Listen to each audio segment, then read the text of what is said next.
You're listening to Garibaldi Red, a Nottingham Forest podcast brought to you by Nottinghamshire Live.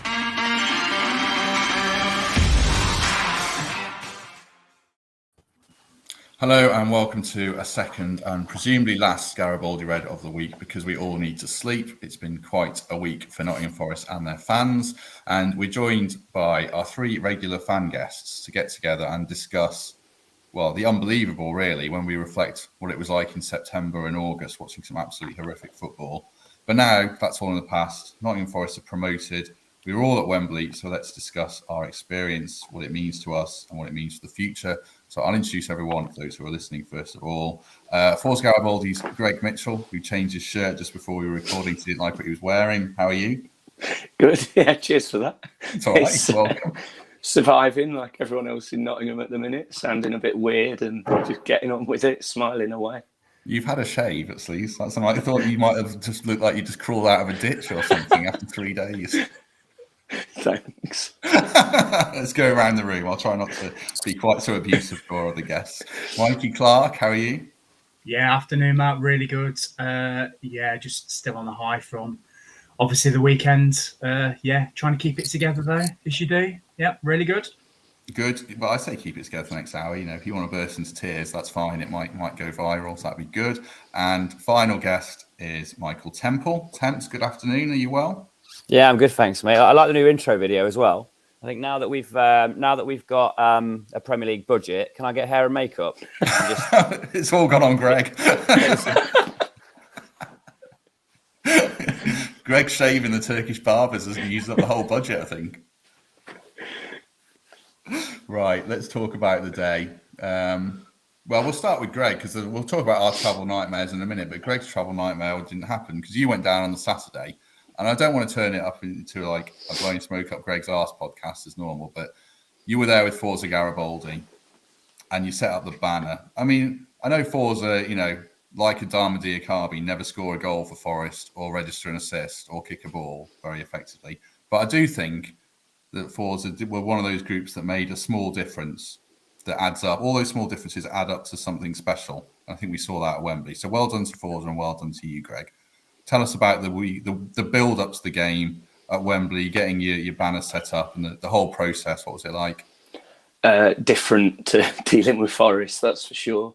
They, you never want to tempt fate, do you? And Wembley insisted we had to submit all plans 2 weeks before, which meant before the semi-final had been completed. So it was horrific. Talk about tempting fate and wondering whether we should do this, but everything had to be in and ready to go even before we were in the final. So we had a few minor issues where, like, ordering 20,000 cards and then Wembley fire testing them and then failing.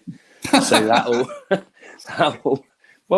you fire test banners and stuff. We never thought about the cards. So luckily Simon, one of our guys, heroically came to the rescue, contacted the Wickham guys who'd done one a few days before, and lastminute.com it was ready. But it was just amazing. I mean, we had 80 volunteers on the Saturday night at Wembley, trying to keep it as quiet as possible to stick with the surprise like normal. But going down Wembley at 8:30 at night when the game's not for another 20 hours or whatever, it was just an incredible experience. And half those people I'd never met before, but, everyone got stuck in 2-3 hours later. I got lost in a stairwell at Wembley. Of course, I did, got stuck for about 20 minutes, but all these people who'd half of them never met before, just sharing this experience. I'll never forget it. And obviously it was only ever going to be memorable if what happened on Sunday happened, and just incredible, really. So that's it from me at the minute. I'll start again. So you were all tucked up on Saturday night and Sunday morning when we were attempting to travel down. I'll come to Temps first, because you couldn't get near Hooters. I don't think you were trying to get into Hooters at 7:30 in the morning, but you were trying to get near Nottingham Station, and we all had similar travel problems to some degrees. Tell us about yours, Tim. Tell us about your journey down. Yeah, it's a story that's been well told this week, isn't it? But we turn up at 8:30 for a 9:26 train with tickets in our hands, and just saw that queue going back over the bridge and thought, this isn't going to go to plan.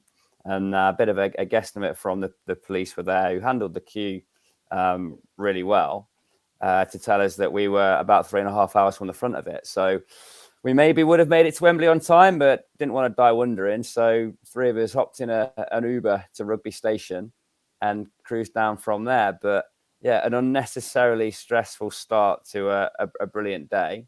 I think the problems were foreseeable. I think the organisation from the station and EMR wasn't quite on par, was it? I wouldn't like to have been manning their Twitter account on that particular shift, that's for sure. But lots of frustration at that point. But as football fans do on a day like that, I think 99.9% of people found their way. Yeah, and I want to come back to that organisational point without labouring it too much in a minute. Mikey, you didn't fare much better. In fact, you probably fared worse than the rest of us, I'm sure. Tell us what happened to you. Yeah, so you guys text me in the morning, basically what Temps just said, as in there's a big queue. I'm not saying I didn't believe it. I just thought a lot of people would be getting down there early. And then by the time we were supposed to go down at 11, I thought things would be all right by then. So we went for breakfast in the city centre and things just got worse minute by minute. And I think at about 10 o'clock, the rail networks were basically saying, try and get to another station. So I think they used Derby or Chesterfield as an example. We decided to go to Chesterfield because the route there, our thought process was if we got on at Chesterfield, we could get a seat before Derby. And you know what, we might be an hour delay, but we'll get there. So we got an Uber to Chesterfield, as you do. About halfway there, there was a tweet came up to say there was a tree on the line. So no trains were going from Chesterfield to Derby. So we literally had to make a snap decision. And I just said, look, let's just not risk it because this is just the way there. Can you imagine what it's going to be like on the way back? So we said, right, take us home. And I drove. So I had to watch the game sober, which is a very strange experience for me. But the key thing, as Temp said, was just get there, just experience it, and fingers crossed, we get the right result.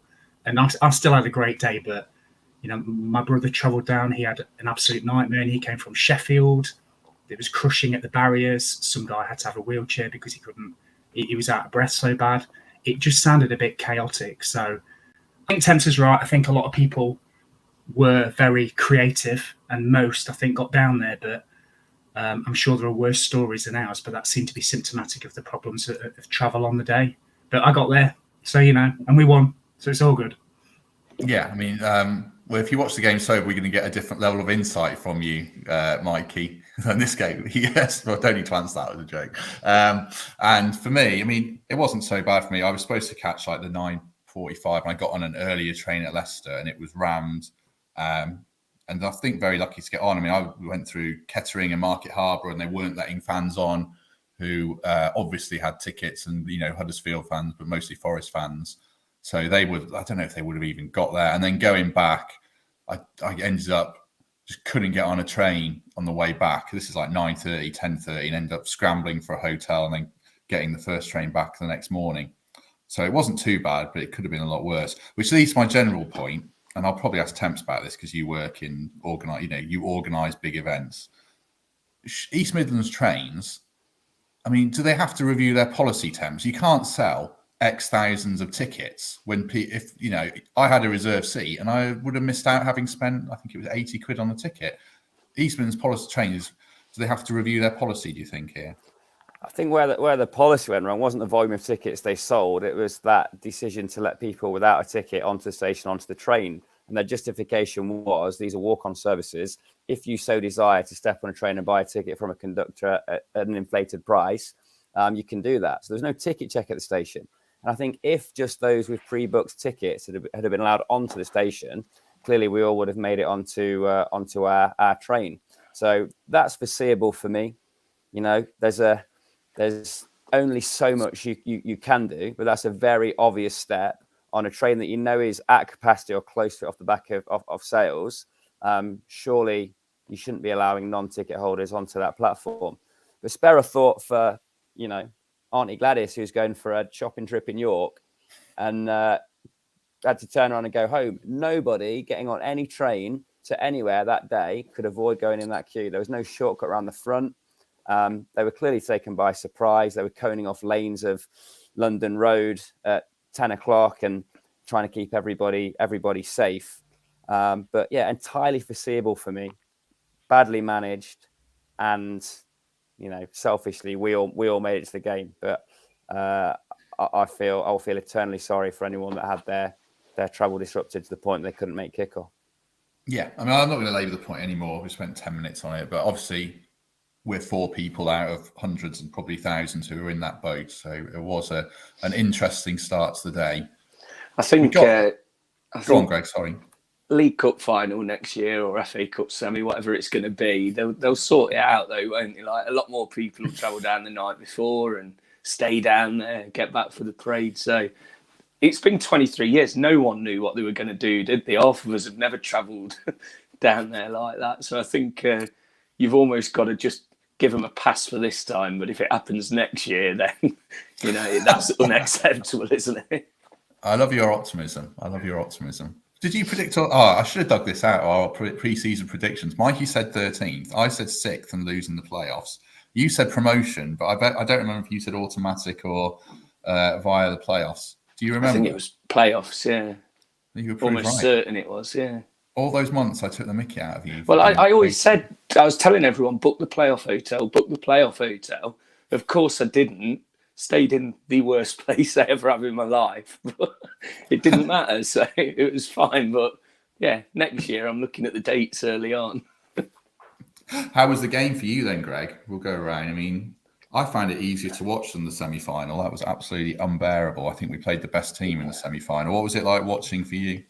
I look back now and I can't really remember the nerves like I usually get on the Sunday. It was just that, trying to take everything in. It was that overwhelming, and seeing friends I've not seen for ages. So many people flying in from America or Germany or Australia. The pub we congregated at in Marylebone just seemed to be like International Supporters Association. It was ridiculous. And then with the display, we got passes. So that was amazing, like being backstage at Wembley, trying to get it all ready to go. And before you knew it, it was kick-off, and it was just, concentrate on the thing. And it was certainly emotional when they got the penalty claim, the VAR thing. And I was so convinced if it goes to VAR, it's going to be overturned. And when that came up, no penalty, I just couldn't handle it anymore. And the emotions came out again, and just incredible. And a little bit like Mikey, I'll say I wasn't really drunk, so I'm delighted I can remember it all. So just a little bit. Let's talk about the VAR thing before we get to the final whistle then. I mean, everyone's discussing it. There's a Huddersfield fan in the comments saying they were robbed. There's literally people with some kind of mad conspiracy theories saying the league wanted to get Forest into the Premier League. I think they could have done it in slightly more low-profile ways than in the biggest game in the world if they wanted to. So I don't think that really flies. Temps, 1 penalty, 2 penalties, no penalties. What should they have had? 1.5 penalties, I think they should have had in that game. I think Max Lowe's fouled him. I'd appeal for that. If it was outside the box, it's a free kick all day. And I can only imagine that John Moss didn't see it. First one, I think he cost himself the penalty with how theatrical his kind of leg movement was and falling on his knees. If he'd have fallen naturally after that challenge, he'd have got a penalty. And I was really surprised, as Greg said, that when it went upstairs and they had the advantage of watching it from every angle, they didn't give it. At that point, you think this could be our day here. We were nervous, weren't we, after the appointment of John Moss, and the conspiracy theory was in the other direction about his home life and living in West Yorkshire and his son's ties to the club and everything else. But I think he had an excellent game. As it turned out, the major decisions went our way. Top line on the game wasn't a classic. They offered nothing. They were just so content for us to have the ball first half. And then when we should have been controlling the game second half, we had no possession. So it wasn't a great spectacle, but result over performance. And there's a great clip on Twitter, one of many, I'm sure, with a few of the Forest boys out in Bridgeford last night. And their take on it was in the chant, it was a pen, but we're in the Prem. They know they've got away with one there, but who cares? Yeah, exactly right. Mikey, I mean, I thought it was 1 pen. I think, the Toffolo one was hard to overturn if you're VAR, because I did think he dived, although Colback seemed to act like it was a penalty. The second one, definitely for me, was a penalty. Would you be, if you're a Forest fan and it was the other way around, fuming about that for 10 years like Huddersfield fans are going to be? Yeah, I will do. I'll be honest, I've changed my mind on these penalties every time I watch them. Sometimes I think they both are, sometimes I think no, they're not. So I can kind of understand why, when it goes to VAR, is there enough clear evidence there to overturn the on-field decision? There probably is, but they didn't. So great. And you know what? We kind of deserve, I think, that look throughout the season. So there was games at Luton, there was games away at Bournemouth where we should have had a penalty. I'm not one of these people to say things even themselves out, and it's a hell of a place to even themselves out over the course of the season. We did get away with one. I'm going to be honest, we did. But I think over the course of the game, we deserved to win. Obviously, that's with my biased head on. And I was very sober, and I was looking around, and everybody was crying from about the 75th minute, and I include my wife in this, who couldn't stand up and was literally just head in hands. It was an incredibly emotional day, and I had this view that VAR was going to be the thing that stopped us going up, and I am so delighted that I was wrong. In fact, I was completely wrong. If anything, that kind of pushed us over the line. So it's one of them things, and Huddersfield fans are probably right to be aggrieved, over the decisions. But do you know what? They went our way, and that's football for you. And I'm just delighted that they did. And I'm still on the highs, as you can tell. But I can understand why the neutral would say, "What is the point of VAR? He touched him, and he did, but I don't care." so there you go. I'm just buzzing that we managed to get over the line. Yeah, two things for you then, Greg. You can say if you thought there were penalties quickly if you want, but also, promotion was won on Sunday, but it's won over 49 games, isn't it? Forest deserved to go up overall, didn't they? Yeah, it was won over 41 games for us, but they weren't penalties because they weren't given, and VAR never made a difference because it never changed anything. I'm so glad we haven't got to play these teams anymore like Huddersfield. When we beat them in the cup and set off the fireworks, they've never shut up about that, and they moan and moan, but they didn't even have a shot on target. So it's all right saying you've been robbed, but they didn't turn up at all. So if they'd have had the penalty, they'd have missed it, or if they'd have scored it, we'd have gone and got another one. We were in control of that game. We didn't play well, but I just thought, thank God we've got these out of the way now. Concentrate on the teams that we've been trying to get involved with for years. And I think it'll be so much better next year not having these. I don't know what to say about them, but it did really annoy me because all the talk has been about that. And it hasn't been about how Forest did a job, how we controlled it, how our back three were incredible. It wasn't fancy football, but it was the most intense game these players will ever play in their life. And they managed it, and they did it, and they should just be praised for it. And it wasn't VAR, like I say, because VAR wasn't even used in it. So, but what was the question? I think you've answered it, don't worry. Right, quick straw poll round the room. Final whistle reactions, tears, disbelief, the fetal position, trying to not have a heart attack. Greg, what was it like for you? Father-in-law gave me a kiss. That's really weird. That's awkward. It was just amazing. It was weird that we seem to sit around people that those people you never know the names, you've sat near them for 10, 15 years and they're still near you at that special moment. And it was just incredible. Like Mike said, there weren't really a dry eye, was there? And it was that disbelief that it actually happened, because it never happens. And we always dream every season that we might do. And I know I kept saying, we're going to play off this, that, the other. But even when the goalkeeper kicked that ball in the air and you were looking at the ref to do that, I still didn't believe it. I was in just such disbelief. And I saw, what's his name, the Sky commentator, Don Goodman, saying how it's the loudest he's ever heard, like a Wembley Cup final. And we know he hasn't got a very good reputation with us. And for him to say that, it just made you realise how, everyone said going up in the playoff finals the best, and Villa did it, and this, that, the other. And their fans are used to thinking they can win that game. some of us genuinely thought this club was cursed. So for it to happen, and it's going to take so long for us to come down from it, it's just never ever forget that moment. And when things might not go perfectly at the start of next season, and we might have a slow start, and every single person just has to remember what Cooper's done this season and know that he is the guy for us no matter what happens next year. What about you, Mikey, with Lindsay? What was it like? Oh, wow. So about 75 minutes gone, the first sign of tears for Lindsay and for about pretty much everybody around me. Nerves, shaking. I was quite calm, I'll be honest with you.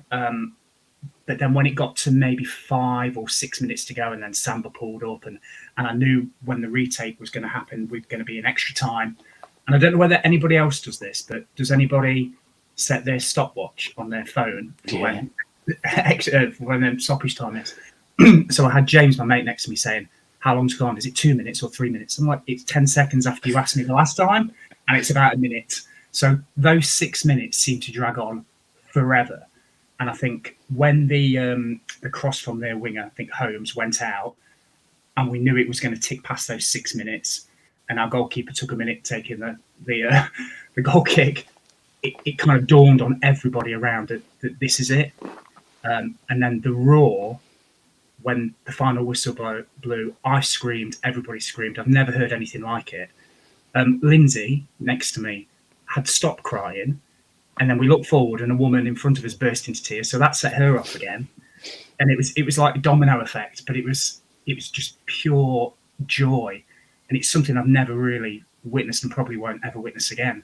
And I was trying to take it all in and trying to be, somebody that was kind of calm, but the final whistle just got me, and I kind of went as well. So it was just incredible. And those scenes for 10 or 15 or 20 minutes afterwards, with the music and the players dancing around with the fans, just amazing. I'm struggling to put it into words, but anybody that was there and even watching on TV could have seen, just the 20 years of just emotion pour out in those 10 or 20 minutes. It was incredible, Matt. Absolutely amazing.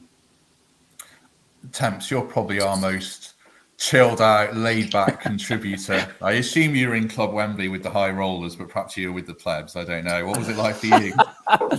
I'm just laughing at these boys because they share this moment with their wives and girlfriends who are clearly dyed in the wool Forest fans as well. I got a text off my wife at 8:30 saying, "Did you win then?" She was just completely oblivious to the whole thing and sees football as this golden time where she can watch what she wants on telly or go shopping or whatever. So that juxtaposition's quite interesting.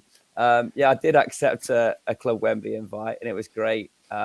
Brian Laws was in there with us, and saw Mr. Maranakis afterwards and a few things. But yeah, I was with my friend, and we were just jumping around like madmen. We weren't with wives and girlfriends. We didn't cry, but we were as happy as everybody else in there, and it meant the world to everyone. Clearly, that feeling of relief. More than anything else, there was the immediate emotion when Horvath took the goal kick, and we knew that it was over. But there were people we were speaking to in and around who had been to every single game in the last 20 seasons, and others that hadn't been to any games for 20 seasons. But in that moment, we all realised why we're Forest fans and why moments like that mean so much after you've been through some of the seasons that we've been through. League One, some of those signings, championship campaigns that have failed before they've started. And the key point we should all take away from this is the one Greg made. That manager deserves endless credit for getting these performances out of the same group of players that Chris Hooton led to 7 defeats and a draw. I think he's an incredible manager. Whatever he's got needs bottling. And I'm absolutely backing him to be the first Forest manager since God knows when to start and finish a season, because whatever happens next year, I hope we can have a long-term relationship with Steve Cooper. There's loads of comments, and I'm trying to read them all. There's a Huddersfield fan who's having like a meltdown in the comments about corruption allegations. Like, chill out, mate. Get him on. Bring him on. Watch a different stream. I mean, don't put yourself through the misery. They're going to struggle next year. If he wants to hear about Huddersfield, I think they'll struggle next year. So. Oh yeah, well, I wish him well, and I don't. lost the game. Okay, well, I'm the person who works the company, so I wish him well. But yeah, I'd be gutted and fuming if I lost. But this might not be the stream for you, mate. So jog on. Right.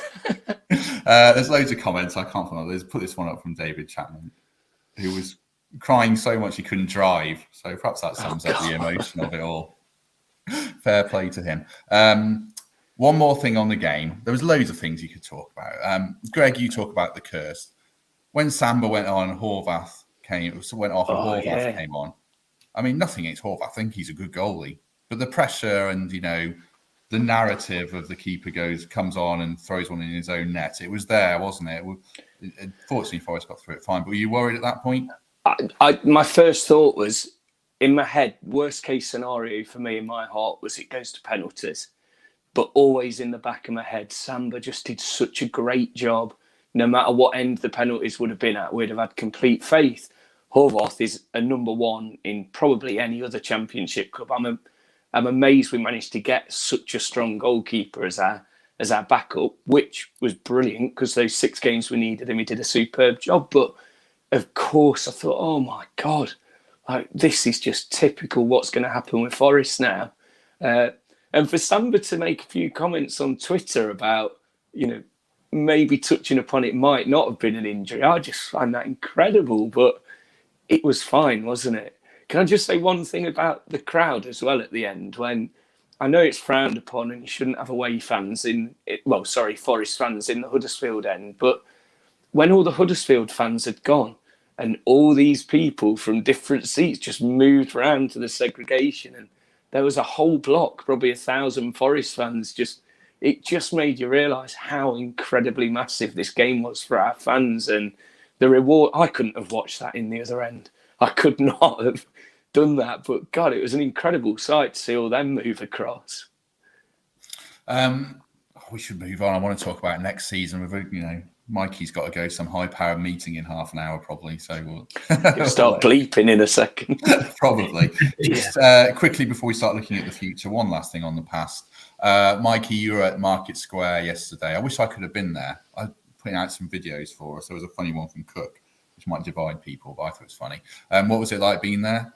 Yeah, brilliant. I didn't realise how many people were there until we saw the shot from sort of a panoramic view from the top of the balcony, which I think James Garner took.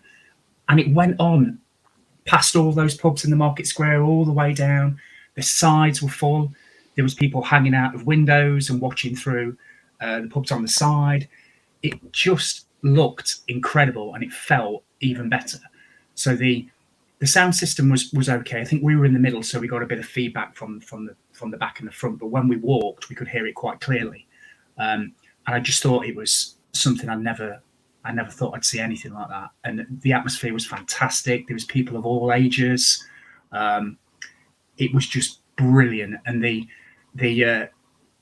I'll be honest, I'm surprised some of them looked as fresh as they did. Some of the players, I expected more sunglasses. I expected some sort of dishevelled looks, like I was getting, like I saw in the crowd. But they looked remarkably fresh. They spoke really, really well. Such a party atmosphere. Whoever chose the music was bang on point again, because it was all the Forest songs that we heard at Wembley and all the ones that we get at the ground. Really revved the crowd up, and it was just brilliant to even see the owner as well come out and give us a few words on where his thought process was at the moment. And sort of more importantly, I think he said the words, got to give Steve what he needs to be competitive, which I thought was, play to the crowd, obviously, but let's hope he means that. And there's nothing to suggest that he doesn't. He's always backed the managers. But in general, Matt, it was a brilliant sort of second leg, so to speak, of Wembley. And anybody that didn't manage to get to Wembley, I'm sure got there yesterday. We all revelled in the sort of unadulterated joy of it all, and it was just fantastic. Did you go, Greg, or Temps? Did you make it? I know Matt couldn't. Yeah, that's the one thing. Like, I remember going in '98, and I think I was like 13 or something. And my nephew came with us as well, and he was 14. And it just brought back so many memories of that. And every year when I thought, I hope we get promoted, it's always been about Market Square. And I'd love, has there been an estimate of how many people were there yet? Because like Mikey said, it was more than I could have ever imagined, with 12 hours notice, as must say as well. Like, you know, a lot of people at work, I was lucky I was on nights, and it was just incredible. A slight shame there wasn't an open top bus, but it was just, it topped off the most beautiful of weekends, didn't it? It was just superb. I love the fact that for the Forest players, it's turned into a bit of a stag do. They're just clearly like reveling in this moment. They were at the Market Square, then they were all in the Botanist yesterday. Fair few of them are coming to Trent Bridge tonight, and by all accounts, last night ended up in Raglan Road. So while they didn't have the open top bus tour, they did have this amazing kind of blacked out bus that was just waiting outside the Botanist to whip them off to Raglan last night. And they've just been afforded these few days just to decompress, get it out of their system, do whatever they need to do, knowing that, yeah, there's a lot to come back to. But yeah, they are celebrating properly, these boys. Let's look to next season then. We've got the realist and we've got the optimist and we've got Mikey somewhere in the middle. I'll come to Temps first. I mean, is it play for 17th, or is Marinakis' pockets deep enough and his ego big enough that we're going to go a bit more all out than, you know, Norwich and Watford and actually be more competitive, do you think? It's certainly tougher to find value signs now, isn't it? Everyone knows what we're after. Everyone will be aware that when we make an inquiry, we believe that player is one that's going to improve our 11. So I think that the days of picking up players for 6 figures, even 7 figures, are probably behind us, unless it's a bit of stock rotation with Olympiacos, which I think has been mooted to a point. He has to back us, but it's about relativity now, isn't it? If we're in the market for Jed Spence, for example, and we agree terms and offer him 60 grand and Spurs put 90 on the table, it's going to be really, really tough to compete. I think plan A will clearly be work out who we're going to retain. I include the loanies in that as well. There'll obviously be some discussion now with those guys to see if they come in. And the bit we're all waiting for, who's on this list of Premier League ready signings, and how far down it are we going to have to go to get in the personnel that we need? Because I think for depth and for quality, we probably need 10 through the door. And that's going to be a huge amount of work between now and the season starting on the 6th of August. But we'll have resources. We know we will. We'll have wage budget to spend. We'll have every chance of negotiating with Brennan and extending Joe Worrell. So, yeah, you painted me as the realist there. But I think at this stage, I'm as optimistic as anyone that we're going to make a good account of ourselves next year. No one's as optimistic as Greg. Let's hear it then, Greg. Are you looking at your hotels for Partizan Tirana away in the Europa Conference the season after next? I'm in Bookham this year. The original, as a fan, the first target is 12 points by October. You know, get that one out of the way. Have a party when that happens. You know, you're 40 points, maybe like February, March, and then just see what happens. There's always this one club that has a real good bounce that first Premier League season. The thing is, everyone's, and we're not blowing our own trumpet here, that those Premier League sides were excited that we came up. And there's a reason for that, because the ones that were lucky enough to come to us in the Cup over the last 10, 20 years, they know how good our city is for an away day, the old stadium, everything that comes with it. Our fans always make a great account of themselves. So every single game next year, no matter who it is going to be a massive cup-style game for us. And it really could propel us. There's someone at the club that they talk about the 1%, don't they? And that crowd's going to make the difference every single game for us, whether it's home or away. And I really do think a good account for us next season isn't hoping we get those 40 points, you know, scraping through, looking at teams like Villa and that spent massively and didn't get as well this year. I think it's not about whacking so much money in. I think a lot of it's about the belief and just enjoying next season, cementing ourselves, making sure we're not that yo-yo club that if the worst did happen next season, we'd be one of the strongest again. But none of us want to be in that position. So I'm just so excited. I couldn't wait for the summer to have a break from football because it has been so intense. And now all I'm doing is counting down the days till the fixtures come out. So it's another summer written off now for me.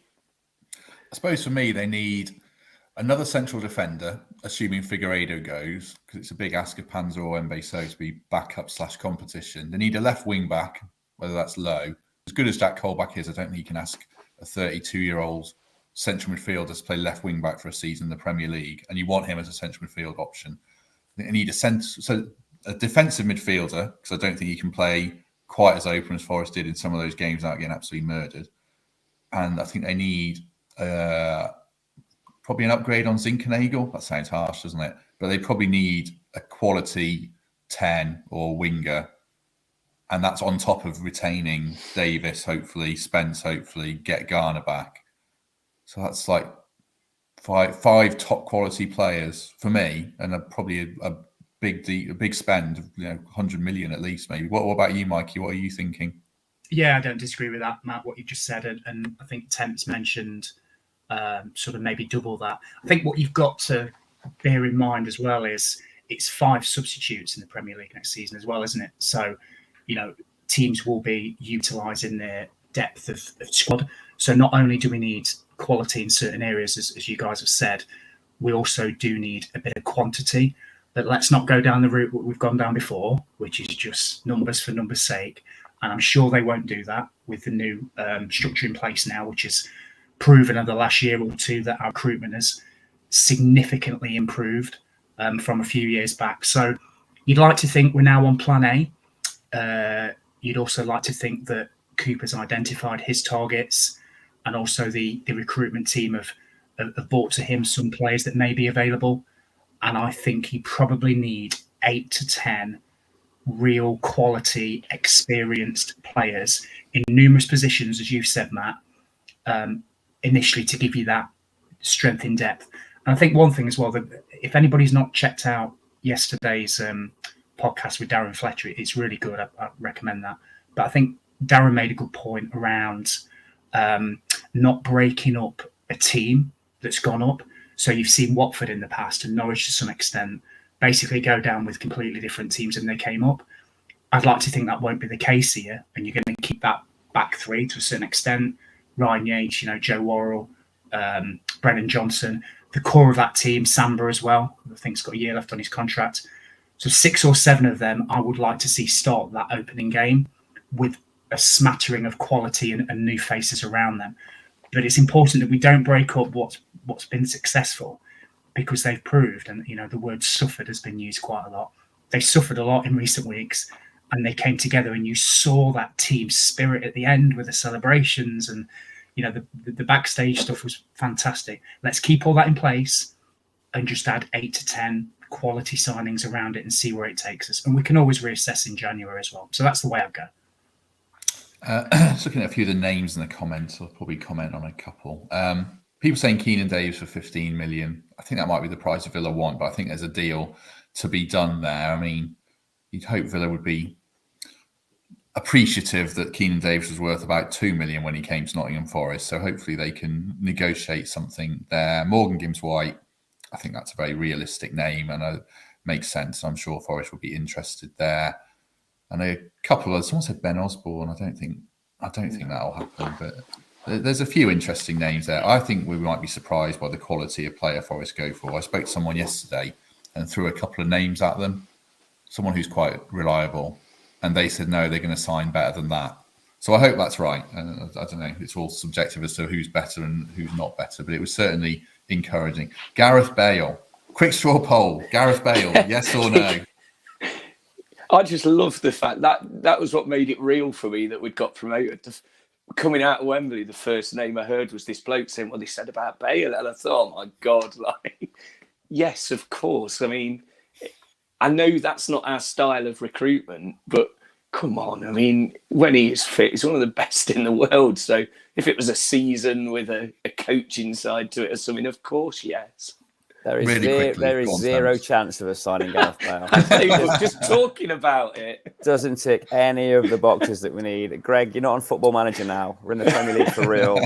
We need to follow the structure, get guys at the right age, of the right pedigree, and make sure that if they don't immediately click in the team, they become an asset to sell further on. We can't waste this budget. We've got to be really, really cautious and careful.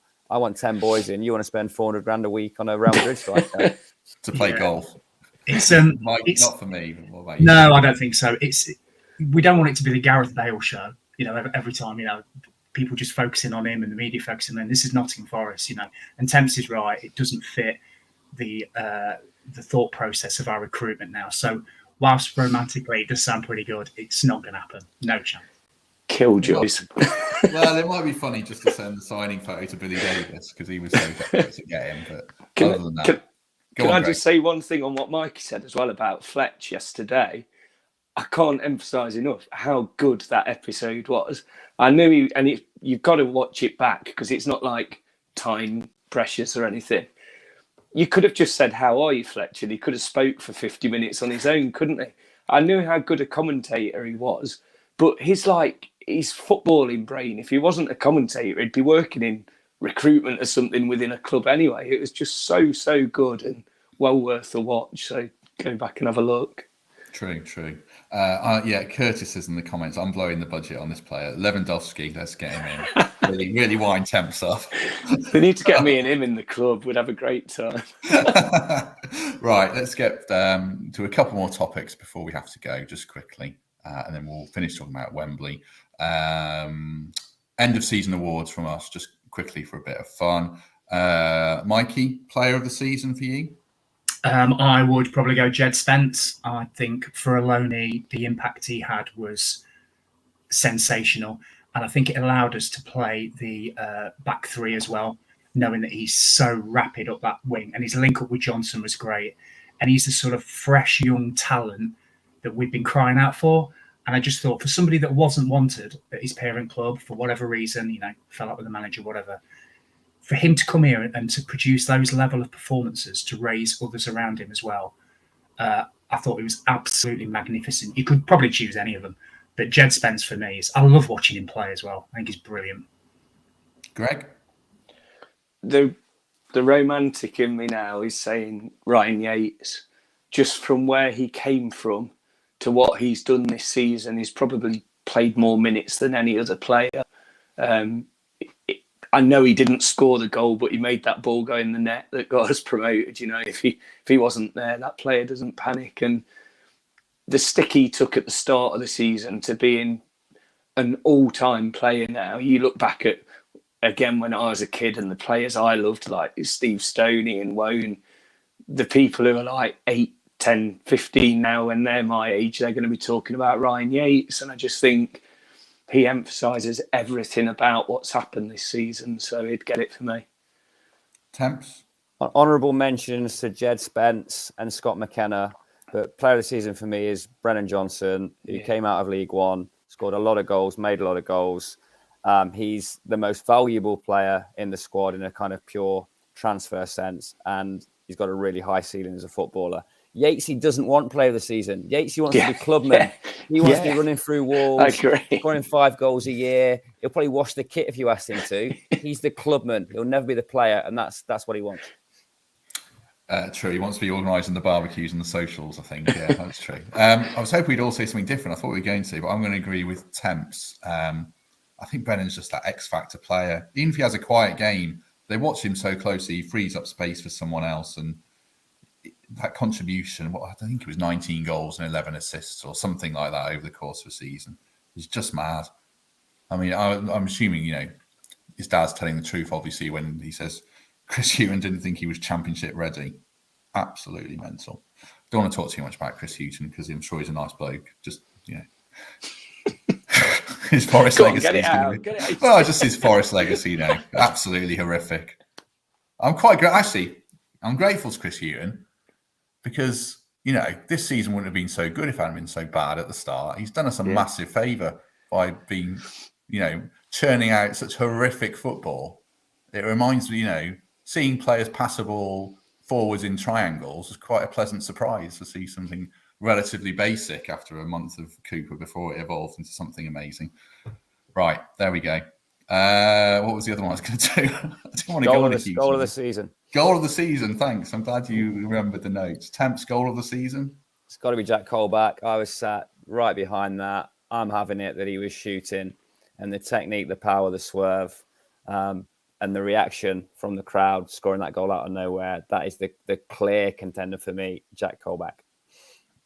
Greg? I was sat right behind Temps, so I had the same view, and it has to be. It just has to be. What a moment. Brilliant. Colback, yeah. Mikey?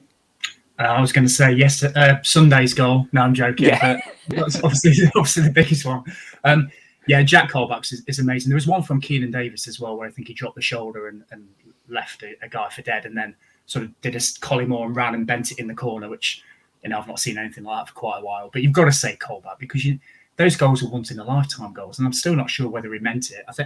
I think he might have done, actually, because I think it was in the last minute, and he just whacked it towards the far stick, and I don't know, incredible goal, and that kind of got us going again after a defeat, didn't it? So I'll go Colback.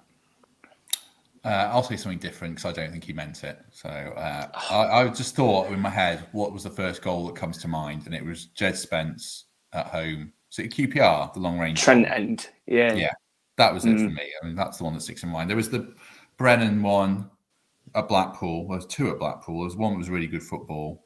A couple of Brennan goals. Well, the Derby one as well was really good. But the Spence one at QPR comes to mind. So I would go for that one. Right. I think we're pretty much at the end. I'll give you a last word each on the season, the roller coaster, what it's been for you, what it's going to be for the next few months and years, hopefully, if you want to say anything. Greg? 1 year and we're going on a European tour. That's all I'm thinking. Fair enough. Mikey, anything you want to add? Just that yesterday, I keep thinking it's yesterday, it's all merged into one. Sunday and yesterday are 2 days that I'll never forget. And my family and my dad and my brother and my wife, that were all at Wembley, that's something it just lived with me for the rest of my life. And I think everybody probably feels the same. So it's so positive at the moment. We've got the right man in place, the right structure around him. I'm really looking forward to what we're going to do over the next couple of weeks. I just hope everyone feels as positive as me. I'm sure they do. But no, it's been incredible. Temps, anything you want to add before we go? Yeah, I'll just echo everything the boys have said there, from where we've come from to where we are, and all the conversations we've had as a group over the last 11 months. Let's get out of the bottom three. Let's consolidate in mid-table. Let's grab a playoff spot. Can we go up automatic? And then this. It's been a season we'll never forget. Sunday was a day we'll never forget. And if anyone's bored for the next 6 weeks, come and watch some cricket at Trent Bridge. Yes, get down Trent Bridge, watch some T20, or get down and watch the 100. I'll say get down and watch the 100 to keep Temps happy, laughing in the background. Watch it all. We love cricket. Right, that's not the end of the podcast for the summer, and certainly not ever, because we'll keep going. The only problem is I've literally not thought of anything past this episode. So I'll probably have to organise something for next week and beyond. You're right, Greg. It's frog in my throat. He's crying again. He's going again. Get the tears. I was just thinking about what's going to be the away day to look for, like the most exciting one. I think I can't wait to go to Goodison myself. Stadium I've never been to, and it's probably going to be the one last year of it, and can't wait. I've been past it. It's tiny from the outside. Yeah, it is. Really compact. It must. I look forward to that. Yeah, Mikey, what are you going? I should have end this. But what have we got? Yeah, you got 5 minutes. We start. Away day for you, quickly. Yeah, do you know what? I was going to say the same. Goodison, my wife really wants to go there as well. Obviously, people are going to say Liverpool, Man City, all that sort of stuff. But Goodison for me is a proper football ground, steeped in history, and it could be the last season there. So that's the one that really jumps out for me. I've never been to Villa Park either. Not for a game anyway, so I won't mind going there, and it's only up the road. But it's so much better than some of the Championship and League One grounds I've been to, I can assure you that. Temps, corporate hospitality away day for you? I only asked that question so I could do that. I don't know where I'm getting this reputation from, but yeah, I'll go anywhere I'm invited. Anyway, it's free. Good. Right. Thanks for everyone who's watched along. Drop loads of comments in. Even that Huddersfield fan who seems to have disappeared and taken our advice to put himself out of his misery and watch something else. Right. Thanks very much, everyone. Thanks to all the boys who joined me. It's been very much appreciated. We will be back next week with someone when I decide what's happening, but we'll see you all soon.